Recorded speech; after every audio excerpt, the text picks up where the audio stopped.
Moi, c'est Stéphane Taou. Et ici, je suis devant vous ce matin, c'est pour partager avec vous qu'est-ce que la foi ça fait dans ma vie. Et sans plus tarder, on va prendre notre Bible. On va aller en 2 Corinthiens 5, le verset 17. Et je lise. Vas-y. Si quelqu'un est en Christ, il est une nouvelle créature. Les choses anciennes sont passées. Voici, toutes choses sont devenues nouvelles. Alors, frères et sœurs, dans ce verset, et si quelqu'un est en Christ, veut tout simplement dire faire confiance en Dieu, marcher selon sa parole. Ce n'est pas seulement de croire que Jésus-Christ existe, oui, mais en réalité, marche comme il a prescrit. C'est ça. Et Dieu ne va pas seulement ta vieille vie, mais il en crée une nouvelle vie. C'est ça. Et il change ta manière de penser, il change tes envies, il change ta conscience, il change ta direction. Et ton passé ne définit plus qui tu es. Oui. Mais par contre, qui tu es, tes fautes, tes habitudes, ta culpabilité, ton ancienne habitude ne définit pas actuellement qu'est-ce que tu es ou qui tu es. Oui. Et elle peut parfois revenir, c'est vrai, mais elle ne doit plus te contrôler. Et la Bible dit que toutes choses sont devenues nouvelles. Ouais. Alors, tu apprends progressivement à devenir une nouvelle personne, à aimer autrement, à réagir autrement et aussi à penser autrement. Et tout simplement dit, c'est une transformation qui se fait d'abord intérieure, mais ça prend du temps, au fur et à mesure. Et moi, c'est Stéphane Taou, je suis au Maroc, ça fait maintenant 3 ans, et ça fait 3 ans que je suis dans le royaume de Dieu.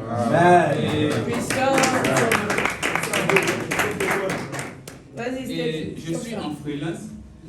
Alors, lorsque je suis entré dans le royaume de Dieu, je pensais que tout était rose, tic au tac, quand tu parles, ça sort, tu dis je veux manger plus aujourd'hui, ça sort.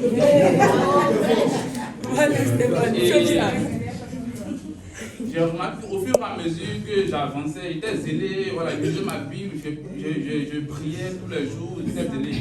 Mais au fur et à mesure, j'ai commencé à baisser. Et je baissais pourquoi? Parce que j'avais oublié une chose. Et que le vieil homme qui j'avais crucifié, j'ai commencé à le chérir. Et lui, il nous assiste, il nous regarde. Quand il voit que tu baisses la garde, lui, il vient, il prend le dessus et il prend le contrôle. Et moi, je me suis dit que j'avais totalement tué ce vieil homme-là en moi. Mais ce vieil homme, il est revenu. Et quand il est revenu, ce que je ne faisais pas avant, je vais le faire maintenant. Je ne priais pas. Je voyais la prière maintenant comme une chose lourde, une chose chronophage. Et je partais évangéliser et maintenant je voyais l'évangélisation comme un travail à faire. Et même lire ma Bible, ça devenait... C'est comme si j'apprenais à lire le chinois. Pourquoi? Parce que je ne voyais plus les choses de Dieu comme une bénédiction, mais plutôt un travail, un poids, un fardeau sur moi. Et avec tout ce temps, j'ai compris que Dieu, et je me suis éloigné de Dieu. Parce que j'ai comparé mon ancienne vie et cette nouvelle vie que je vivais. J'ai vu que avant, j'étais zélé à faire les choses de Dieu. Qu'est-ce qui s'est passé? Et puis j'ai fait maintenant les choses de Dieu avec nonchalance. C'est là maintenant que je me suis référé à ce verset pour dire, il me dit ici que si quelqu'un est en Christ, c'est une nouvelle créature, les choses anciennes sont passées, voici, toutes choses sont devenues nouvelles. Et moi, je veux marcher avec Christ. Je veux marcher comme il nous demande. Je veux marcher selon ses préceptes. Et ça n'a pas été facile pour moi parce que j'ai fait mon effort pour pouvoir changer.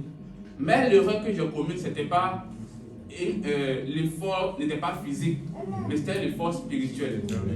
Et le changement, c'est un changement qui se fait d'abord intérieurement avant de devenir extérieur.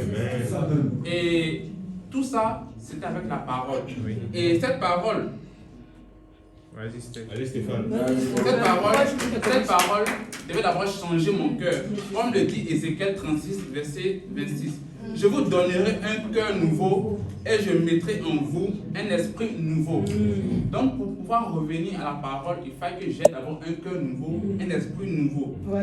Et aussi, je pensais que toutes les actions que je faisais auparavant, c'était des actions impures, c'est-à-dire j'avais maintenant des pensées impures. Or avant, je n'avais pas ça. Mais qu'est-ce qui s'est passé? Et puis ces pensées impures revenaient. Et à chaque fois que je plongeais dans la parole, la Bible dit en Jean 15, vous êtes déjà purs à cause de la parole que je vous ai annoncée. Et Romains 12, 2 dit, soyez transformés par le renouvellement de l'intelligence. Et j'ai tout simplement compris que pour qu'il y ait transformation dans ma vie, il faut que je me plonge dans la parole de Dieu. Pour que ma vie soit changée, il faut que je retourne à la base, qui est la parole de Dieu. Pour que je puisse avoir une nouvelle vie, il faut que je retourne à la parole de Dieu.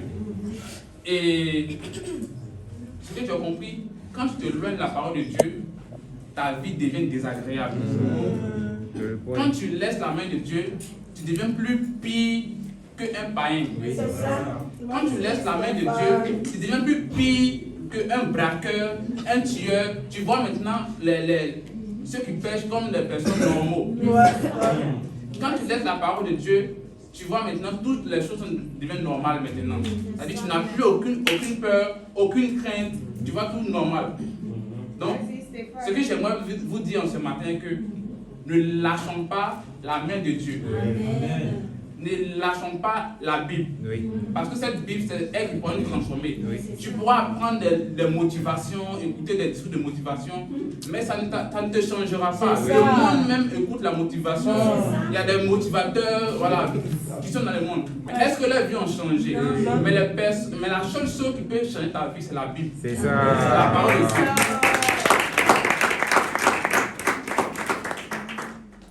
Frères et sœurs, moi j'ai une question à vous poser ce matin. Vas-y. 7. Moi, j'étais une nouvelle personne et l'ancienne personne est revenue et je l'ai domptée avec la parole de Dieu. Et vous, est-ce que tu es en train de nourrir ton vieil homme en restant aussi assis dans le péché, ou tu es en train de travailler sur toi-même, travailler à ta personnalité, revenir à la parole de Dieu, afin de marcher comme Dieu veut que tu marches. Alors, frères et sœurs, voici ce que j'ai à partager avec vous. Et c'est un peu tout. Baissons les yeux et prions. Amen. Père, nous te bénissons, nous te rendons toute la gloire. Merci Seigneur Jésus pour cette bonne nouvelle du royaume que nous avons annoncé. Merci Seigneur Jésus pour la transformation que tu m'accordes au fur et à mesure. Merci Seigneur pour la transformation que tu nous donnes encore et encore. Ici mes frères présents, permets que eux aussi puissent être transformés, qu'ils puissent revenir à toi, revenir à la parole, revenir à leur premier amour, revenir Seigneur Jésus comme tu nous demandes de marcher selon ta parole. Donne-nous la force, donne-nous l'énergie afin de pouvoir revenir encore sur ta voie. Au nom de Jésus qui est prié. Amen. Amen.